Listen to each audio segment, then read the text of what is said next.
Hi everyone, James Pura here, Product Marketing Manager for MSC Apex. I'm here today to briefly show you what's new in Apex 2020. As you probably already know, Hexagon and MSC Software recently acquired a company called Omendate from Germany, and the bulk of the development work for this round was done on the brand new product MSC Apex Generative Design, which basically marries the powerhouse of technology that comes from Omendate with the slick user interface that customers love from MSC Apex. So if you haven't checked that out yet, please do, since there's some really cool stuff going on with that product. Aside from that though, there were a few development updates that we'd like to update you in regards to MSC Apex Modeler and the interface with MSC Nastran. In this short video, we'll give you the highlights of the MSC Apex 2020 release and the enhancements that came along with it. So for our first demonstration, we're going to talk about a standard modeling workflow that we see commonly in the shipbuilding and aerospace industries, a 2D shell mesh supported by 1D beams. In these industries, it's becoming more and more commonplace to get highly curved surfaces with complicated variable thicknesses. Here, we're showing you Apex Jaguar, which was our previous release, but as soon as we're done here, we'll show you what we've improved in the newest release, Apex 2020. As you can see here, we've got a variable thickness solid that we've created a mid-surface from. And if we turn on thickness visualization, we can see that it's clearly not uniform thickness, which is pretty normal when you're dealing with plastics and composites. And then to top it all off, we're going to turn on the 1D beam elements that we've created that support this structure. I want you to notice that in this example, the beams follow the inside of the variable thickness solid so that we can continue to have a nice and clean outside surface, or OML, and we want to keep it that way. I also want you to notice that we've created the beams so that they taper down from the large cross-section down to a small cross-section, just to highlight the fact that engineers don't have to use the same beam profile throughout the entire model. For example, let's say you have a spot where the pressure is lower. Then you, the engineer, might want to make the solid thinner in that section. In that case, your supporting beam structure doesn't have to be as thick in other locations on the model also, so the design might call for the beam to be smaller in that lower pressure section. This allows the engineer to create a more optimized design, whereas in previous FEA tools, this actually wasn't an option. Now we're going to export this as an MSC Nastran bulk data file. But remember, we've got Apex Jaguar open currently. In this case, we're going to leave all the default options the same and export it to our desktop. When we re-import this BDF into the same session of Apex, we can see that the imported beams do not have the correct location and orientation as they originally did when we exported it.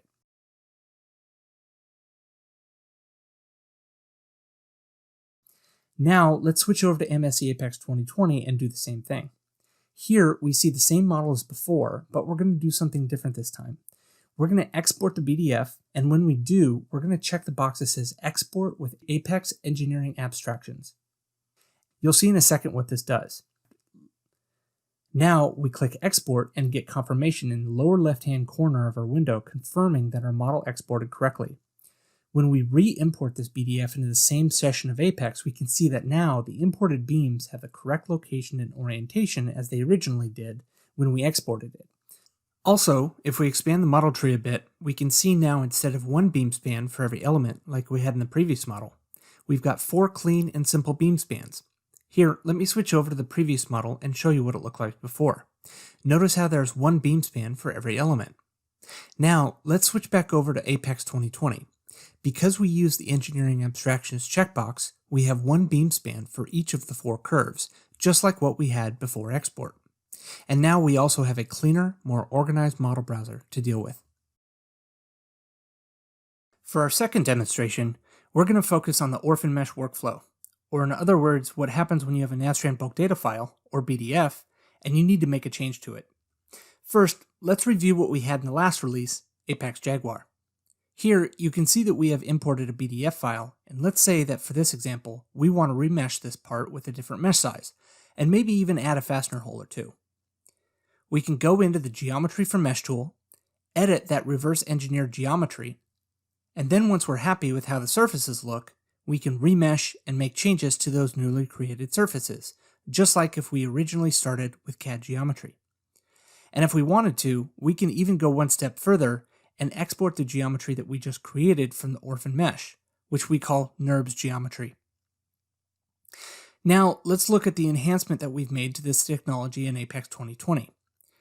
Previously, if you exported the surfaces to NURBS or to faceted surfaces, and if you found a mistake that you wanted to go back and fix, you would either have to live with it or start all over. Now, in Apex 2020, you can re-enter the Geometry from Mesh tool and pick up where you last left off. Here, you can see the same part that we previously had, and just like before, we'll go in and recreate the geometry from the Orphan mesh. So we'll go into the Geometry from Mesh tool, click on our part, and make some changes. But now when you leave the tool, if you see something that you don't like what we're showing here where there should be a straight line, we'll now re-enter the Geometry from Mesh tool and make that change. So we'll go into Edit, and we'll split along the mesh lines, and then once those splits are complete, we'll finish by merging those two faces and create clean straight lines. Let's look at another example where this technology applies, this time for the additive manufacturing workflow. In this example, let's assume that the engineer ran a topology optimization using MSC Apex generative design and exported the result as a 2D surface mesh. Since Apex 2020 can import this file, you can immediately go into the Geometry from Mesh tool, rebuild that geometry from the surface mesh, and turn it into a Parasolid CAD geometry model if you'd like. But there's a good chance that you'll need to iterate multiple times in order to get it just right. And thanks to Apex 2020, you can now be a little bit more fearless when it comes to this workflow, because whenever you export the geometry, you can check it, and if it doesn't look just right, then you can go back in and pick up where you last left off. As you can see here, we've turned it into a complete solid and remeshed it with solid elements. We can now run a traditional static finite element analysis on this part to verify the performance of our optimized part. The final new piece of technology we'd like to showcase here in this Apex 2020 release is the improvements we've made to the Incremental surface meshing tool. For this demo, let's assume we're building a 2D shell mesh on a mid-surface, which is a pretty common workflow.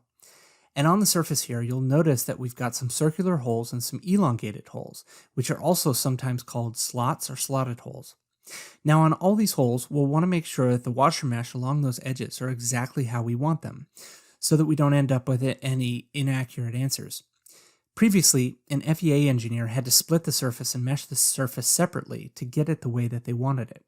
But we have made things a bit easier with the Incremental surface meshing tool, which allows for you to mesh the holes first, make any changes that you want to that washer mesh, and then the rest of the part will follow those mesh lines that you've already completed. In the previous version, MSC Apex Jaguar, when we use this tool, you'll notice that it only picks up the circular holes automatically, and not the elongated or slotted holes.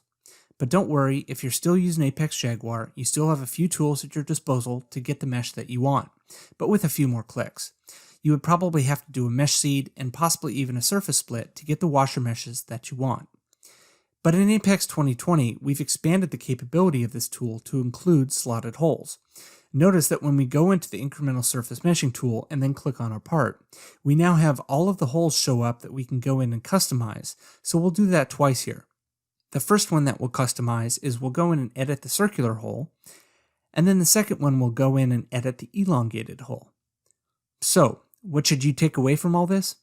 Well, now that we have this technology, it's pretty safe to say that if you have any circular or elongated holes in your part that you want to create a washer mesh for, you should be using the Incremental surface meshing tool to get the mesh that you want the very first time. And that's it. Thanks for watching. Hope you enjoyed it. Feel free to check out any of our other videos, and if you haven't already, please subscribe to our YouTube channel so you can get notified when our newest videos arrive. Thanks, and take care.